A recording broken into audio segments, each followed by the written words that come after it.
Hello friends, welcome to Galaxy Classes. उम्मीद है आप सब बहुत बहुत अच्छे होंगे और अपनी पढ़ाई इत्मीनान से कर रहे होंगे।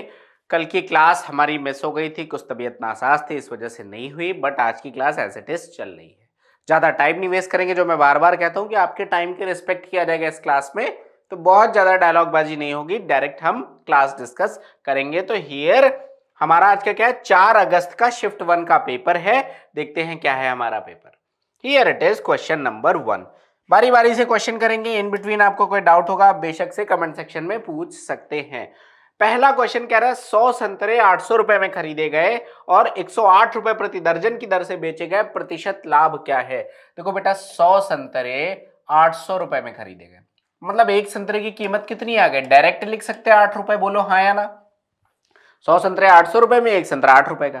अब कह रहे 108 रुपए प्रति दर्जन की दर से बेचे गए, मतलब 12 संतरे 108 में बेचे गए। ये जो था ये क्या आया है, ये सीपी आया है। और अगर 12 संतरे 108 में बेचे गए तो एक संतरा कितने का हुआ, 9 रुपए का। तो रुपए 9 क्या आ जाएगा आपका, सेलिंग प्राइस आ जाएगा। अब क्वेश्चन कह रहा है कि परसेंटेज प्रॉफिट बता दो। 8 का खरीद के 9 का बेच दिया, यानी 1 का प्रॉफिट है। प्रॉफिट हमेशा सीपी पर कैलकुलेट किया आता है, इनटू में 100, और ये वैल्यू किसके बराबर होती है, 12.5% के, यानी कि 12.5% का प्रॉफिट होगा, जो कि अपना ऑप्शन नंबर बी है। एक सिंपल सा क्वेश्चन था, कोई दिक्कत की बात नहीं होनी चाहिए। ठीक है, बढ़ते हैं मैं अगले प्रश्न की तरफ और देखता हूं क्या है हमारा अगला प्रश्न। Here it is question number 2। प्रतिवर्ष 10% की सांकेतिक ब्याज दर के संगत छमाही रूप से देय ब्याज की प्रभावी वार्षिक दर क्या होगी। हिंदी काफी अच्छी यूज हुई है, तो मैं समझाता हूं, एक बार अंग्रेजी पढ़ लेते हैं फिर समझाते हैं। The effective annual rate of interest corresponding to a nominal rate of 10% per annum payable half yearly.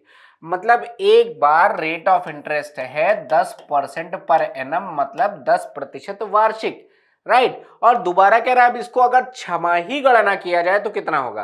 देखो बेटा, अगर छमाही करेंगे तो एक साल में कितनी छमाही होती है, 2 छमाही। तो अगर छमाही निकालना है तो ये हो जाएगा इफेक्टिव रेट ऑफ इंटरेस्ट 10/2, यानी कि 5%। कितना आ जाएगा, 5%। लेकिन कंपाउंड इंटरेस्ट तो ब्याज पे ब्याज लगता है, तो कंपाउंड इंटरेस्ट अब एक साल में 5% 2 बार लगेगा, मतलब क्या हो जाएगा, 5 प्लस में 5 प्लस में 5 इंटू 5 अपॉन में 100, ये लग जाएगा। तो ये कितना आ जाएगा, 10.25।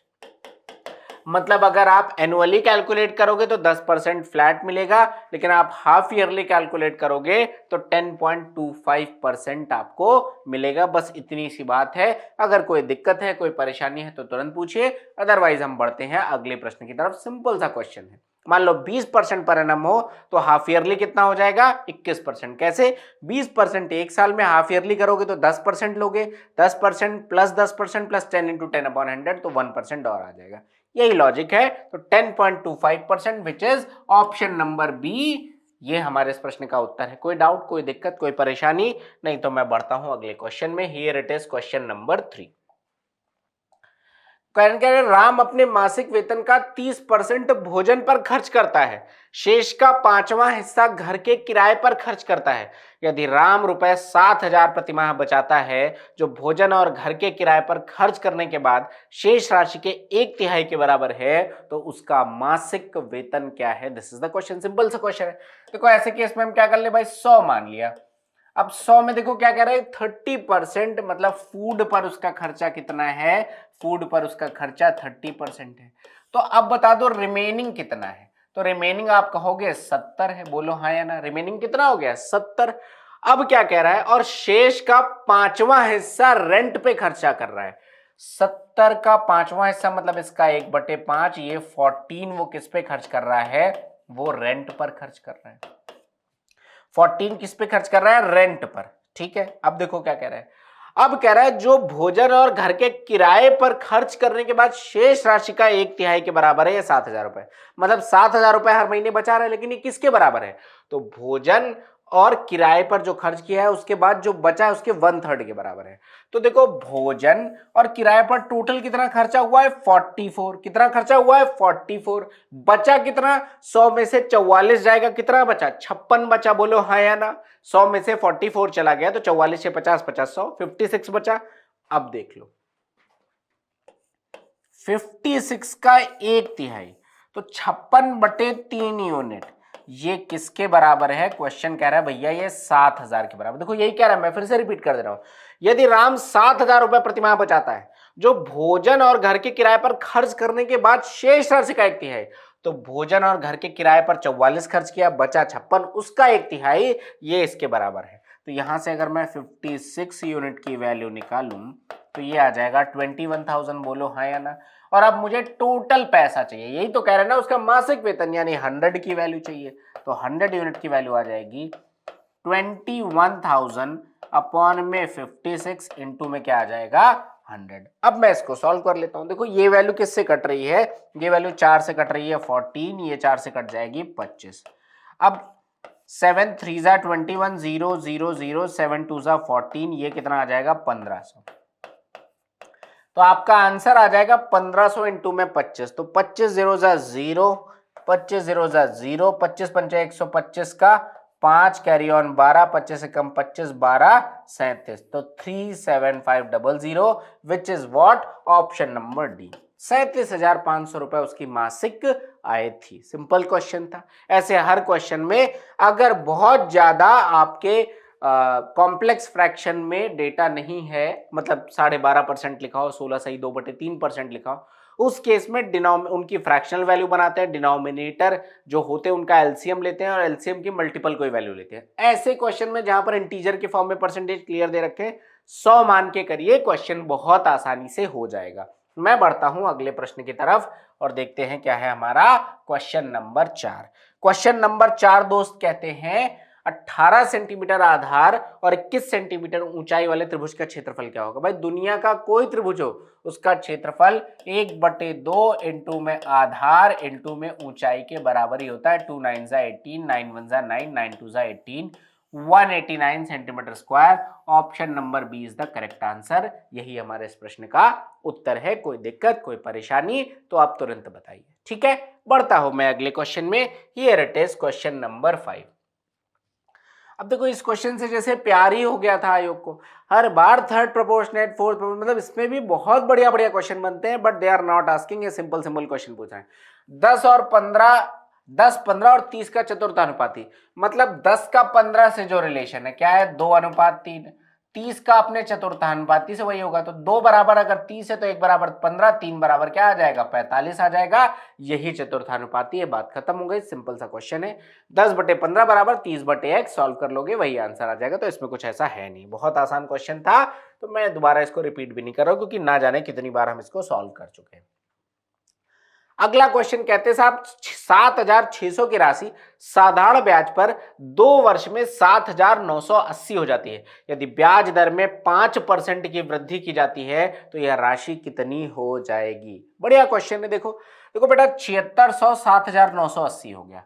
तो अगर मैं कहूं कि मुझे सिंपल इंटरेस्ट कितना मिला, तो आप कहोगे 7,600 में से, सॉरी 7,980 में से 7,600 घटा दो, तो कितना आ गया सिंपल इंटरेस्ट? कितने सालों में? 2 सालों में। कितना आ गया? 380 रुपए। तो 1 साल का सिंपल इंटरेस्ट कितना आ जाएगा? 190 रुपए। अगर मैं रेट ऑफ इंटरेस्ट निकालू, रेट ऑफ इंटरेस्ट कितना है? तो 190 रुपए कितने पे? 7,600 पे। ये आप निकाल लो, चाहे तो मल्टीप्लाइड बाई 100 कर दोगे तो डायरेक्ट वो भी आ जाएगा। इनटू में आप 100 यहाँ पे कर सकते हो। अब देख लो, 0 से 0 कट गया, ये 1 है, ये आ जाएगा 40, 40 से काट देंगे 2.5% आ जाएगा। रेट ऑफ इंटरेस्ट कितना आ गया? 2.5%, मतलब 2.5% मुझे वार्षिक मिल रहा है ब्याज। अब देखो क्वेश्चन क्या कह रहा है, यदि ब्याज दर में 5% की वृद्धि हो जाए, मतलब 2.5% मुझे पहले से मिल रहा था, 5% और बढ़ जाए, तो अभी नया रेट ऑफ इंटरेस्ट कितना आ गया? 7.5%। ये पर एनम है। 1 साल में मुझे 7.5% ब्याज मिलता है, लेकिन प्रश्न तो 2 साल का है। क्वेश्चन कितने साल का है? 2 साल का। तो अगर 1 साल में मुझे मिल रहा है 7.5%, तो बोलो 2 साल में कितना मिलेगा? 15% मुझे सिंपल इंटरेस्ट मिलेगा। 2 साल में मुझे 15% सिंपल इंटरेस्ट मिलेगा। यही पूछ रहा है कि अगर ऐसा ऐसा हो गया तो 2 साल बाद कितना राशि मिलेगा? कोई दिक्कत नहीं। अब आप 7600 का जरा 15% निकाल लीजिए। याद रखिएगा 15% 2 साल के लिए डायरेक्ट वैल्यू है। 15 गुणे 6 90 का 0, कैरी ऑन 9, 15 7 105 और 115 114, 1140 रुपए सिंपल इंटरेस्ट मिलेगा। अब कह रहा है भाई कितना हो जाएगा, तो 7,600 रुपए आपके पास क्या है यहां पर, 7,600 रुपए यहां पर एक प्रिंसिपल अमाउंट है और 1,140 रुपए मेरा 2 साल का एसआई है। कितना आ जाएगा, 8,740। Option number A is the correct answer. 8,740 option number A is the correct answer of this question. Simple सा क्वेश्चन था। मैंने सबसे पहले रेट ऑफ इंटरेस्ट निकाला जो आ गया 2.5% पर एनम। अब अगर 5% बढ़ रहा है यानी कि 7.5% पर एनम, एक साल में 7.5 तो 2 साल में 15%, 15% की वैल्यू आ गई 1,140, उठा के जोड़ दिया, आंसर आ गया, बात खत्म है। सिंपल सा क्वेश्चन। बढ़ता हूं मैं अगले क्वेश्चन की तरफ। Here it is question number 7। Question number 7 क्या कहते हैं जरा देखो। राम अपनी आय में 20% घर के किराए पर, अब देखो ये क्वेश्चन पिछले क्वेश्चन से मिलता जुलता है, मैं डायरेक्ट कर रहा हूं। 100 रुपए कमा रहे थे। कितना कमा रहे थे भैया, 100 रुपए। अब इनके बारे में कह रहे हैं कि 20% घर के किराए पर, मतलब 20 तो इसने रेंट पर दे दिए, बहुत अच्छी बात है, ठीक है। यदि वह प्रतिमाह 4600 की बचत करता, सॉरी, और शेष का 60% घरेलू खर्च पर। अब देखो रिमेनिंग कितना है, 100 में से 20 खर्चा हो गए तो रिमेनिंग कितना हुआ, 80। और कह रहे इसका 60% वो घरेलू खर्च करता है, 60% किसका, 80 का, यानी कि 48 क्या हो गया उसका, वो हो गया उसके हाउस होल्ड एक्सपेंडिचर, क्या हो गया, घरेलू खर्च हो गया।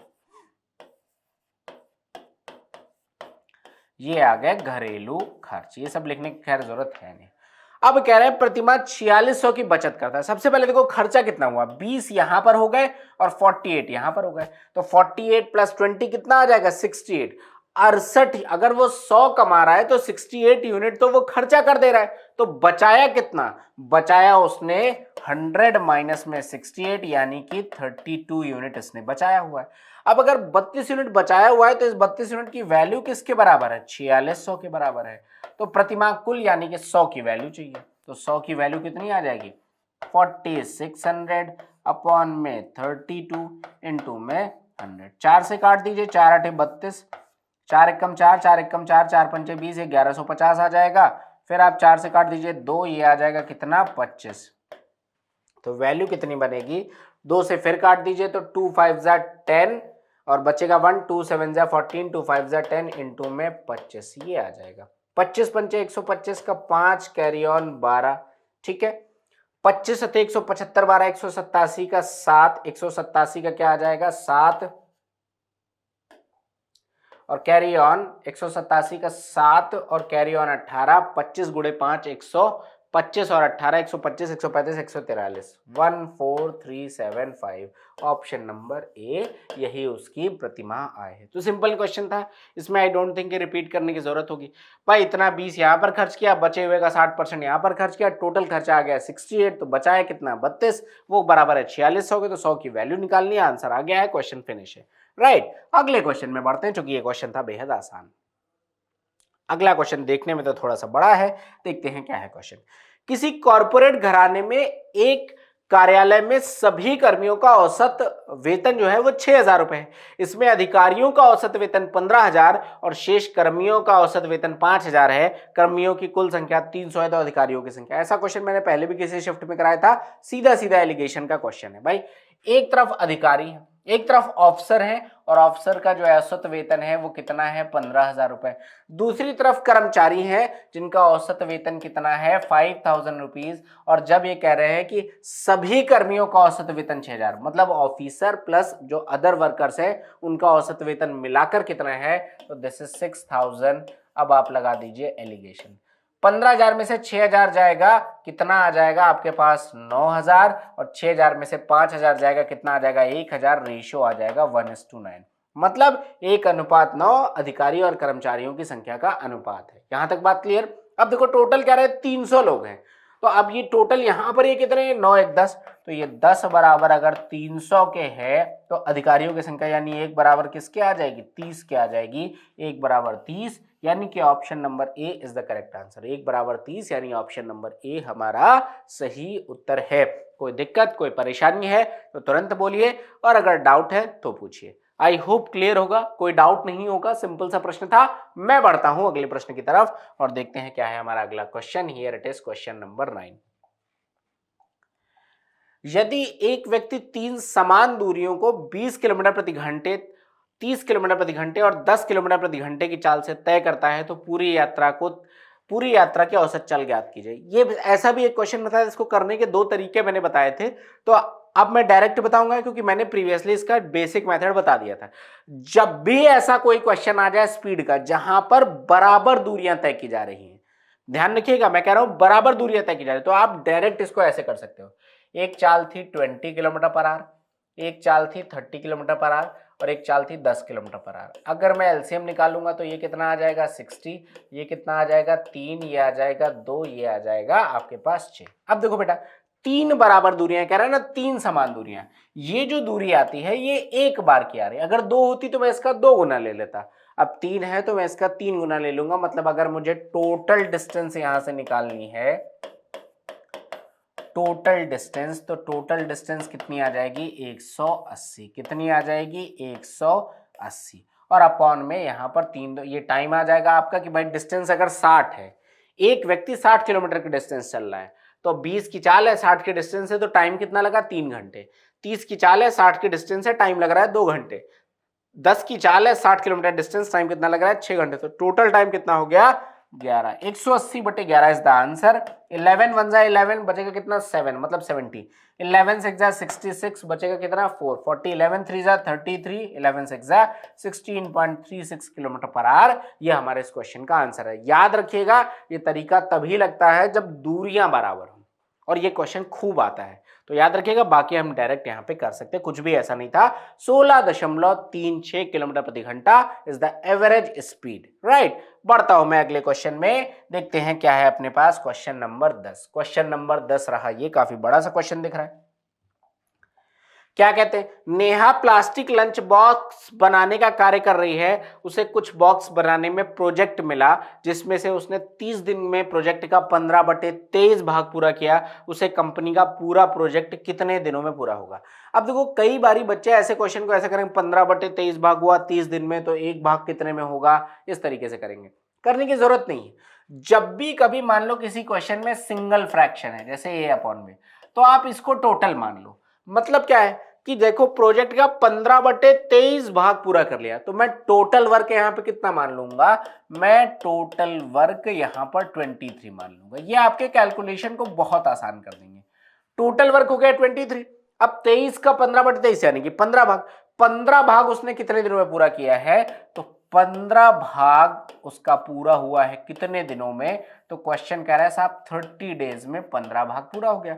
अगर 15 भाग 30 दिनों में पूरा हुआ है तो बोलिए 23 भाग, 23 भाग कितने दिनों में पूरा होगा, ये आ जाएगा 46 डेज। और यही आपका आंसर है जो कि आपके पास ऑप्शन नंबर ए है। जब भी कोई ऐसा क्वेश्चन आए जिसमें एक सिंगल फ्रैक्शन यूज हो रहा है तो आप उस सिंगल फ्रैक्शन के डिनोमिनेटर को टोटल वैल्यू कंसीडर करके क्वेश्चन को सॉल्व कर सकते हैं। अगर ऐसा कोई क्वेश्चन आता है जहां पर मल्टीपल फ्रैक्शन है, a upon b, p upon q, c upon d है, तो जो भी डिनोमिनेटर है उनका एलसीएम लेके टोटल वैल्यू मानेंगे। मोस्ट ऑफ द टाइम अपने कैलकुलेशन को बहुत आसान कर देंगे, आपका कैलकुलेशन सही हो जाएगा। आई होप कोई डाउट नहीं होगा। ठीक है, बढ़ता हूं मैं अगले क्वेश्चन में, देखते हैं क्या है हमारा अगला क्वेश्चन। अगर कोई डाउट है तो तुरंत पूछिए। देखते हैं क्या है अपना अगला question. Here it is question number 11। विजय 28,000 रुपए राशि 4 वर्ष की अवधि के लिए चक्रवृद्धि ब्याज की 10% वार्षिक दर पर निवेश की जाती है। 4 वर्ष बाद विजय को कितना धन मिलेगा। देखो 4 साल का क्वेश्चन है, दुनिया के किसी भी तरीके से करोगे दिस क्वेश्चन। यहां तो खैर 10% है तो आसान है, लेकिन बड़ा होगा। और मैंने आपको जो पास्कल ट्राइंगल से निकाली गई वैल्यू है उसके बेस पे बताया, मैं उसी पे बताऊंगा कि 28,000 रुपए है। जब प्रश्न 4 साल का है तो इसका 1/10, 1/10 कहां से आया, 10% की फ्रैक्शनल वैल्यू, 4 बार निकालो कितना आ जाएगा, ये आ जाएगा 2800। फिर आप क्या करोगे, इस 2800 का 1/10 आप फिर से निकालोगे, ये कितना आ जाएगा 280। और फिर इस 280 का 1/10 निकालोगे, ये कितना आ जाएगा 28। और फिर आप इस 28 का 1/10 निकालोगे, ये कितना आ जाएगा 2.8। ये आ गया, 4 बार कर दिया। अब 4641, यहाँ पे 4 का गुणा, यहाँ पर 6 का गुणा, यहाँ पे 4 का गुणा, यहाँ पर 1 का गुणा, and now you will get the answer. इसके बाद अब आपको आंसर मिल जाएगा। अब देख लो ये हो गया, कितना आ जाएगा भाई, बराबर लगा दो। 0 0 4 8 32 का 2 कैरी ऑन 3 4 2 8 3 11 ये आ गया। ये कितना आ जाएगा 0 6 8 48 का 8 कैरी ऑन 4 6 2 12 4 16 ये आ गया। 28 गुणे 4 20 को 80 8 को 32 तो ये कितना आ जाएगा 112 और ये आ जाएगा 2.8। उठा के जोड़ दीजिए। लास्ट में 8 चारों ऑप्शन में है तो कोई हेल्प नहीं है। ये आपका आ जाएगा 4 लास्ट में 4 दो ऑप्शन में मिल रहे हैं तो छोड़ दो। 8 1 9 9 4 कहाँ पर है, अच्छा पूरा ही करना पड़ेगा। 6 2 8 1 9 9 9 4 भी तीनों ऑप्शन में है, पूरा ही करना पड़ेगा। 1 1 2 और ये 12994.8 12994.8 आया। अब देखो क्या करना है, क्वेश्चन ये रहा, आपका आंसर ये है कि यही पूरे कितना 4 वर्ष बाद विजय को कितना धन मिलेगा। नहीं, यहाँ पर देखो बेटा एक मिस्टेक है। एक चीज ध्यान दीजिएगा, कह रहे 4 वर्ष बाद विजय को कितना धन मिलेगा, मतलब टोटल पैसा कितना मिलेगा, कंपाउंड इंटरेस्ट नहीं पूछ रहे। तो पैसा कितना मिलेगा तो 28,000 प्लस में 12994.8 ये मिलेगा। तो 4 9 9 8 2 10 का 0 carry on 1 2 1 3 1 4.8 40994.8 option number D is the correct answer. यहां पर अमाउंट पूछा गया था, कंपाउंड इंटरेस्ट नहीं पूछा गया था। So option number D must be the correct answer of this question. अगर कोई डाउट, कोई दिक्कत, कोई परेशानी है तो आप तुरंत पूछिए, और अगर कोई डाउट नहीं है तो बहुत बढ़िया बात है, फिर तो कोई दिक्कत की बात ही नहीं। क्लियर है, कोई समस्या तो तुरंत पूछ सकते हैं। ये तरीका कैसे आया, आप हमारे चैनल पे हमारे कंपाउंड इंटरेस्ट के वीडियो सर्च करिएगा, आपको मिल जाएंगे, वहां पर पूरा डिटेल में एक्सप्लेन किया है। अगर फिर भी नहीं आता तो आप दोबारा से पूछ सकते हैं। ठीक है, बढ़ता हूं मैं अगले क्वेश्चन की तरफ और देखता हूं क्या है अपना अगला question. Here it is question number 12। Question number 12 क्या कहते हैं, एक बालिका 4 मिनट में अपने घर से 450 मीटर दूर स्थित एक पार्क तक जाती है और 6 मिनट में वापस आती है औसत चाल। अब देख लो 450 गई और 450 वापस आई तो कुल चली गई दूरी कितनी हो जाएगी 900, और ये मीटर है। और जाने में लगे हैं 4 मिनट, आने में लगे 6 मिनट, तो टाइम कितना लगाया है 10 मिनट। ठीक है, अब बस आपको कुछ नहीं करना है, ये मीटर पर मिनट है और आपको आंसर किलोमीटर पर आवर में देना है। तो 1 मीटर में कितने किलोमीटर, 1/1000, तो अपॉन में मैंने 1000 कर दिया। 1 मिनट में कितने घंटे, 1/60, तो 60 ऊपर चला जाएगा। अब देखो 3 जीरो से ये कट गया आपके पास, 54 अपॉन में 10 यानी कि 5.4 kilometre per hour is the answer. Option number A is the correct answer. 5.4 kilometre per hour is the correct answer of this question. बोलिए अगर कोई डाउट है, कोई दिक्कत है, कोई परेशानी है तो जल्दी से बताइए, otherwise we are moving towards next question. I don't think there will be any problem in this particular question. ठीक है, बढ़ता हूं मैं अगले क्वेश्चन की तरफ, देखता हूं क्या है हमारा question. Here it is question number 13। Question number 13 क्या कहते हैं, राम बादाम को क्रय मूल्य पर बेचता है लेकिन गलत वजन का उपयोग करता है और इस प्रकार 25% का लाभ प्राप्त करता है। वह 3.5 किलोग्राम में कितने ग्राम बादाम देता है। देखो मैंने ऐसे क्वेश्चन का एक तरीका आपको बताया, एक तरफ आप लिख लो सेलिंग प्राइस, एक तरफ लिख लो कॉस्ट प्राइस। अब देखो ओवरऑल इस क्वेश्चन में क्या हुआ है, ओवरऑल इस क्वेश्चन में 25% का प्रॉफिट हुआ है। 25% का प्रॉफिट हुआ है, मतलब 100 की वस्तु 125 में बेची गई, यही मतलब हुआ ना। अगर 100 सीपी था तो बेचा कितने में गया 125 में, तभी आपको 25% का प्रॉफिट हुआ। रेशियो कितना आ गया 5/4। मतलब अगर आपका एसपी 5 है तो सीपी कितना आ जाएगा 4। लेकिन आपने पैसा देखो 3.5 किलोग्राम में कितने ग्राम बादाम देता है, मतलब क्या हुआ कि पैसा कितने का लिया 3.5 किलोग्राम का, तो ये बराबर हो गया 3.5 के, तो ये बराबर किसके आ जाएगा 2.8 के। ये किसके बराबर आ जाएगा 2.8 के। तो आपका आंसर कितना आ जाएगा, आपका आंसर आ जाएगा 2800 ग्राम, क्योंकि ग्राम पूछा है, ये किलोग्राम में आया। बात समझे कि नहीं, फिर से रिपीट कर दे रहा हूं भाई। एसपी अपॉन सीपी मैंने लिख लिया, क्वेश्चन ही कह रहा है कि 25% का प्रॉफिट हुआ, मतलब 100 की वस्तु है तो मैंने 125 में बेची, तो 125 एसपी हो गया, 100 आपका सीपी हो गया, रेशियो हो गया 5/4। क्वेश्चन कह रहा है 3.5 किलोग्राम में कितने ग्राम बादाम देता है, मतलब जब किसी ग्राहक ने जाके 3.5 किलोग्राम मांगा होगा तो उसने कितना दिया कि ये प्रॉफिट कमाए, तो उसने कम दिया होगा। कितना कम दिया होगा, मतलब पैसा तो लिया 3.5 ग्राम का, तो सेलिंग प्राइस तो 3.5 ग्राम की है, तो सेलिंग प्राइस बराबर 3.5 किलोग्राम, तो कॉस्ट प्राइस बराबर 2.8 2800 ग्राम आ गया। इस तरीके से उसने प्रॉफिट कमाया था। बात क्लियर है, कोई डाउट नहीं होना चाहिए। सिंपल सा लॉजिक था, सिंपल सा क्वेश्चन था, ऐसे कई क्वेश्चन मैं आपको बता चुका हूं। Here it is question number 14। Question number 14 कहते हैं 8 व्यक्ति प्रतिदिन 9 घंटे कार्य करते हुए किसी कार्य को 20 दिनों में पूरा कर सकते हैं, तो 7 व्यक्ति प्रतिदिन 10 घंटे कार्य करते हुए इस कार्य को कितने दिनों में पूरा करेंगे। m1 d1 अपॉन w1 बराबर m2 d2 अपॉन w2 ये फॉर्मूला होता है। तो मतलब 8 व्यक्ति प्रतिदिन 9 घंटे कार्य करते हुए काम को कितने दिनों में पूरा कर रहे हैं, 20 दिनों। काम एक ही है, दोनों तरफ बराबर काम है, तो अपॉन में w1 लिखो ना लिखो कोई फर्क नहीं पड़ता। और ये बराबर होगा किसके, तो कह रहे हैं 7 व्यक्ति प्रतिदिन 10 घंटे कार्य करते हुए काम को कितने दिनों में पूरा करेंगे।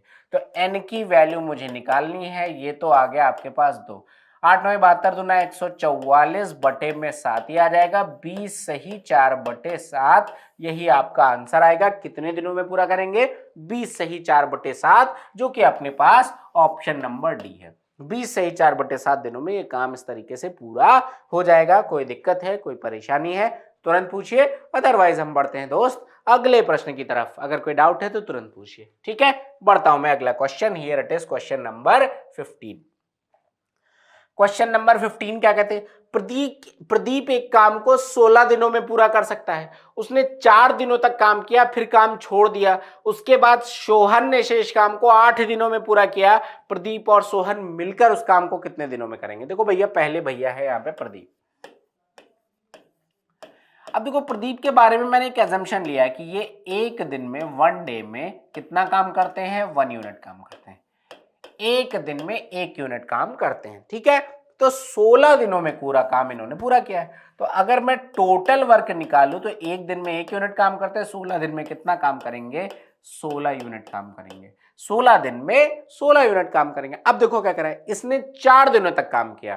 तो अगर मैं निकालूं कि वर्क डन बाय प्रदीप अभी कितना है, वर्क डन बाय प्रदीप कितना है, तो 4 दिनों तक काम किया है। एक दिन में 1 यूनिट काम करते हैं तो 4 दिन में 4 यूनिट काम किया होगा। तो बोलो बेटा रिमेनिंग वर्क कितना आ जाएगा, 16 यूनिट टोटल काम था, 4 यूनिट काम हो चुका है, तो बचा कितना, 12 यूनिट काम। रिमेनिंग वर्क कितना आ गया, 12 यूनिट काम। क्वेश्चन क्या कर रहा है, उसके बाद सोहन ने रिमेनिंग वर्क को 8 दिनों में पूरा किया। मतलब ये 12 यूनिट काम सोहन ने अब किया है। तो अगर मैं एफिशिएंसी ऑफ सोहन निकालूं तो सोहन ने देखो 12 यूनिट काम 8 दिन में किया, यानी कि 1.5 यूनिट काम पर डे कर रहा है, 1.5 यूनिट पर डे। यही मतलब हुआ इसका कि सोहन एक दिन में 1.5 यूनिट काम कर रहे हैं, तभी 12 यूनिट काम को 8 दिनों में पूरा कर दिया होगा। क्वेश्चन फिनिश हो गया।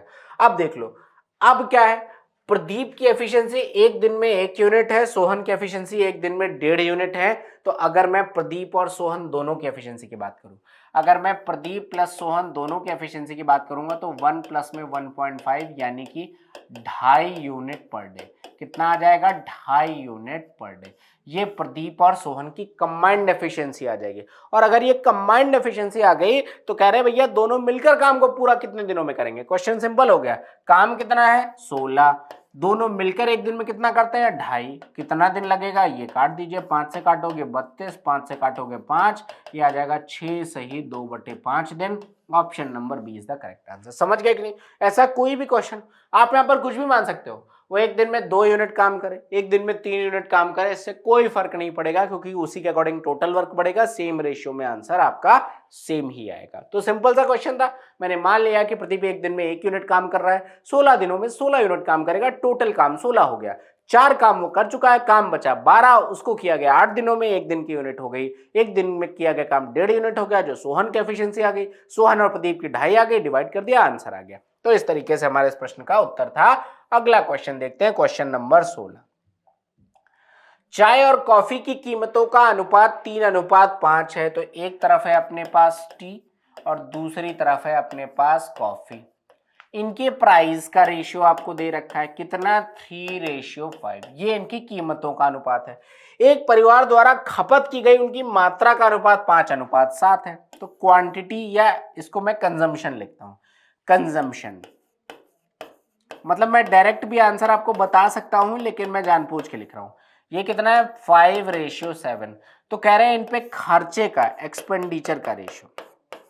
अब देखो बेटा, जैसे आपके घर में मान लो कि चीनी आ रही है, चीनी की कीमत है 50 रुपए किलो, और हर महीने 5 किलो चीनी खपत होती है, तो टोटल कितना खर्चा हुआ? 50 इंटू 5 250 रुपए हुआ। वही लॉजिक यहां पर भी है कि 3 रुपए अगर चीनी की कीमत है और वो 5 यूनिट चीनी खर्च हो रही, कंजम्पशन उसका 5 है, तो टोटल खर्चा कितना आ जाएगा? 15।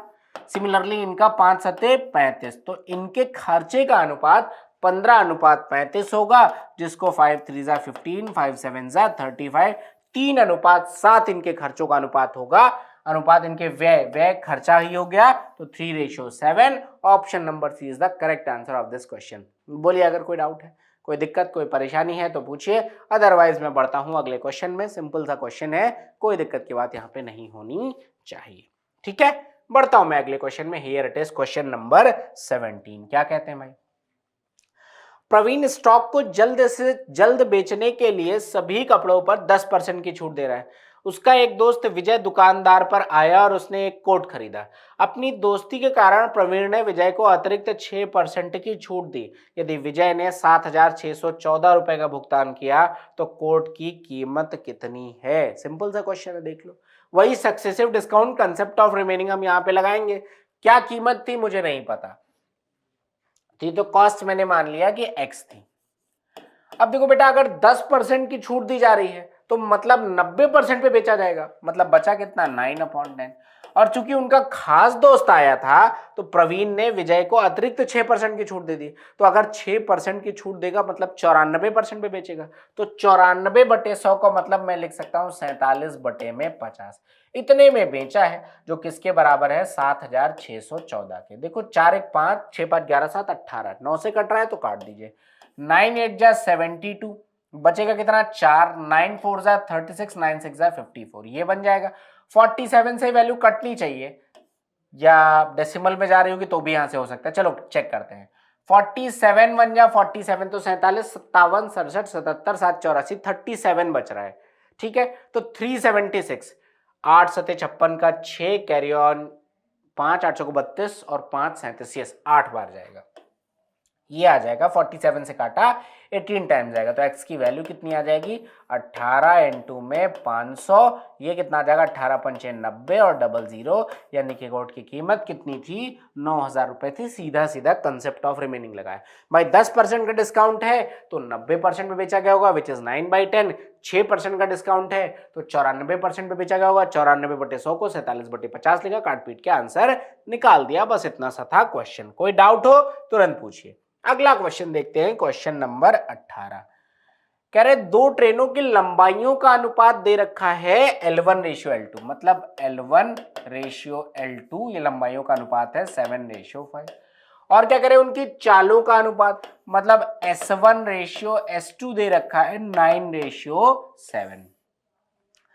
उनके द्वारा एक पोल को पार करने में लिए गए समय का अनुपात ज्ञात कीजिए। देखो आपको बेटा पता होगा कि अगर ये पोल है, ये ट्रेन यहां से इसको क्रॉस कर रही है, तो दूरी के टाइम बराबर समय बराबर क्या आ जाएगा? दूरी बटे चाल। दूरी किसकी लिया जाएगा? इसकी दूरी लिया जाएगा जो कि d है। और चाल किसका लिया जाएगा? अगर ये दूरी d है, ये s है, तो ये क्या हो जाएगा? d/s। समय बराबर दूरी बटे चाल, यही होता है। Same logic. उनके द्वारा एक पोल को पार करने में लिए गए समय का अनुपात, तो अगर मैं t1 निकालूं तो ये आ जाएगा L1 मतलब दूरी अपॉन में चाल S1, और अगर मैं t2 निकालूं तो ये आ जाएगा L2 अपॉन में S2। ये आपको बस समझाने के लिए लिख रहा हूं, नहीं मैं डायरेक्ट कर सकता था इस क्वेश्चन। तो आप देख लो, पहले के द्वारा कितना समय लिया जाएगा? 7/9, कितना? 7/9। दूसरे के द्वारा कितना? 5/7। तो रेशियो कितना आ जाएगा T1 और T2 का? 7 7 जा 49, 9 5 जा 45, तो ये आ जाएगा 49:45। ये इनका रेशियो आ जाएगा। बात हो गई खत्म। 49:45। देख लो, 7 7 49, 9 5 45। Yes, option number A is the correct answer. तो मैं चाहे तो डायरेक्ट निकाल देता, लेकिन मैं समझता हूं कि आप लॉजिक समझो, इसलिए डिटेल में बता दिया कि भाई क्यों करते हैं। बात क्लियर है? कोई दिक्कत नहीं होनी चाहिए, एकदम सिंपल सा प्रश्न है। मैं बढ़ता हूं दोस्त अगले क्वेश्चन की तरफ और देखते हैं क्या है हमारा अगला question. Here it is question number 19। एक नौका धारा प्रवाह की दिशा में 18 किलोमीटर की दूरी और धारा प्रवाह की दिशा में गलत है कुछ। अ boat cover down stream and ये आ जाएगा सेम डिस्टेंस अप स्ट्रीम। तो एक नौका धारा प्रवाह की दिशा में 18 किलोमीटर की दूरी 3 घंटे में और धारा प्रवाह की विपरीत दिशा में। धारा प्रवाह की विपरीत दिशा में उतनी ही दूरी 6 घंटे में तय करती है स्थिर जल में नौका की चाल। तो देखो धारा प्रवाह मतलब धारा की दिशा में, यानी कि बोट और स्ट्रीम दोनों जोड़ा जाएगा। तो बोट प्लस में स्ट्रीम, ये चाल बराबर दूरी बटे समय। दूरी कितनी है 18 और समय कितना लग रहा है 3, तो ये कितना आ गया 6। और धारा प्रवाह की विपरीत दिशा में मतलब धारा की विपरीत दिशा में तो बोट माइनस स्ट्रीम हो जाएगा रिलेटिव स्पीड। दूरी कितनी है 18 और समय कितना लग रहा है धारा प्रवाह की विपरीत दिशा में उतनी दूरी तय करने में 6 घंटे लग रहा है। तो समय आ जाएगा 6, ये वैल्यू कितनी हो गई 3। तो b प्लस एस बराबर 6, b माइनस एस बराबर 3। तो कह रहे हैं स्थिर जल में नौका की चाल, बोट की चाल बतानी है। तो यहां से अगर मैं b की वैल्यू निकालूंगा तो 6 प्लस 3 9/2 यानी कि 4.5 आ जाएगी, which is what option number D.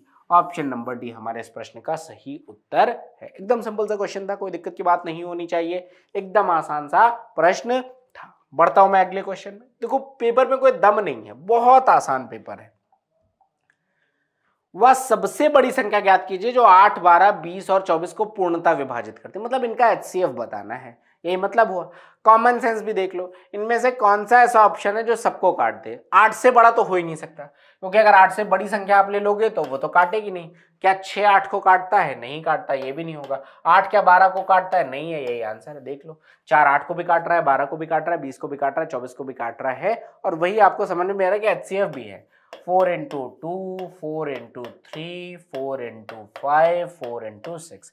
आपको कॉमन सिर्फ 4 दिख रहा है और कुछ नहीं दिख रहा है, एचसीएफ 4 है। तो 4 is the largest number which will divide all the given number. Simple सा क्वेश्चन है, तो कुछ इसमें डाउट वाली बात नहीं होनी चाहिए। अगला क्वेश्चन देखते हैं, क्वेश्चन नंबर 21। एक डीलर एक डिशवॉशर पर क्रय मूल्य से 40% अधिक अंकित करता है और उस पर 11% की छूट देता है। उसका लाभ दशमलव के एक स्थान तक देना। देखो 100 रुपए का डिशवॉशर था और अगर 40% बढ़ा के लिखा गया तो कितना लिखा गया 140, और अगर इस पे 11% की छूट दिया गया, देखो बेटा इसका 11% कितना होगा, इसका 10% निकालो, 10% हो जाएगा 14 और इसका 1% कितना हो जाएगा 1.4। बहुत बार बता चुका हूं कि 10% निकालना है तो राइट से लेफ्ट जाके एक प्लेस पे डेसिमल लगा दो तो वो आ जाएगा 14। इसका 1% निकालना है, राइट से लेफ्ट जाओ, 2 प्लेस पे डेसिमल लगा दो 1.4। तो 14 + 1.4 यानी 15.4। ये किसके बराबर आ जाएगा 15.4 का तो इस पर छूट दे दिया गया। तो 140 में अगर 15.4 की छूट देंगे तो 140 में 15 जगह 125 और 0.4 और ले जाएंगे तो बचेगा 124.6। मतलब 100 की वस्तु अभी भी 124.6 में बेची जा रही है। कितने का प्रॉफिट है 24.6 का, वही हमारा आंसर भी आ जाएगा। उसका लाभ तो 24.6% is the correct answer of this question. एकदम आसान सा क्वेश्चन था, कोई दिक्कत नहीं होनी चाहिए। अगला क्वेश्चन देखता हूं, here it is question number 22। पहली 9 अभाज्य संख्याओं का योग कितना है। अब इस पर कोई ट्रिक नहीं है, लिखना ही पड़ेगा। 2 3 5 7 11 13 17 19 कितनी हो गई 1 2 3 4 5 6 7 8 और ये आगे आ जाएगा 23। यही नंबर है। तो 3 2 5 5 10 7 17 10 27 1 28 28 10 38 3 41 41 7 48 10 58 58 10 68 78 -1 77 77 + 3 80 + 2 20 100 आ जाएगा।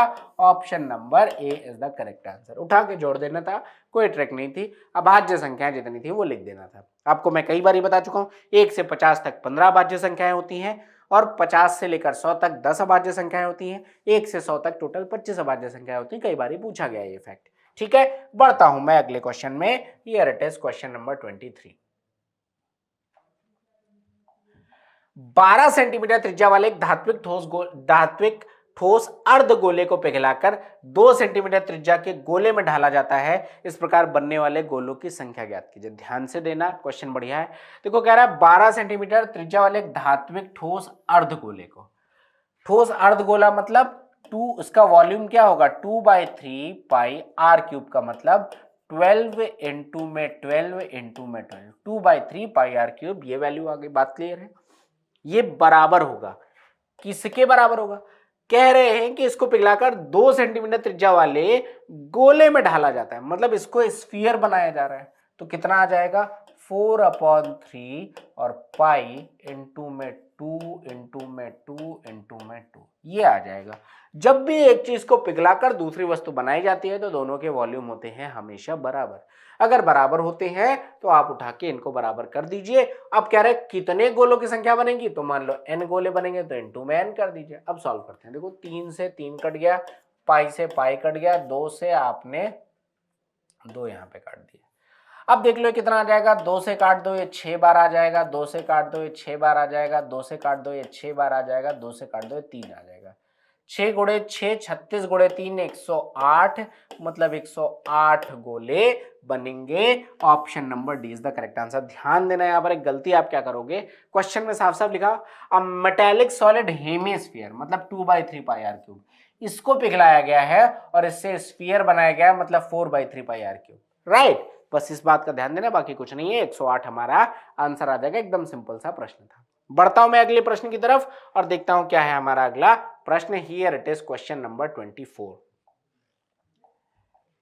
आनंदी एक मोबाइल को 23% के लाभ पर 22,140 में बेचती है, बेचा मोबाइल का क्रय मूल्य। तो देखो इसका मतलब क्या हुआ बेटा, 123% की वैल्यू है 22,140, सो 100% की वैल्यू कितनी आ जाएगी, 22,140 अपॉन में 123 इंटू में 100। अब देखो ये वैल्यू 3 से कट रही है, 3 चौको 12, 3 एकम 3, 3 7 21 का 1 कैरी ऑन 1, 3 3 9 बचेगा 2, 3 8 24, 7 3 8 0। अब ये वैल्यू 41 से कटनी चाहिए। ठीक है, 41 से काटते हैं। 41 1 जा 41 तो 41, 51 61 71 2 73, मतलब 32 बचा, 328, 8 1 8 8 को 32, तो ये आ गया 18, ये आ गया 0। आंसर आ जाएगा 18,000। क्वेश्चन खत्म।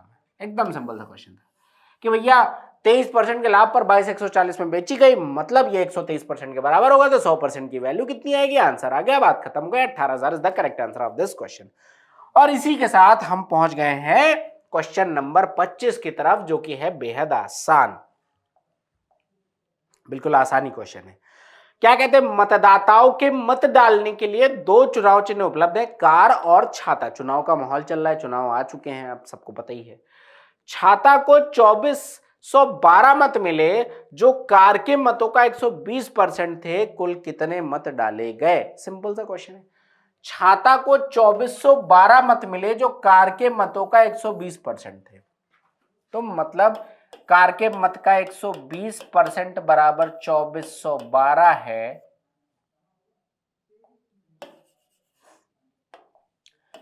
कितना है 2412, सो 100% किसके बराबर आ जाएगा, 2412 बटे में 120 इंटू में 100।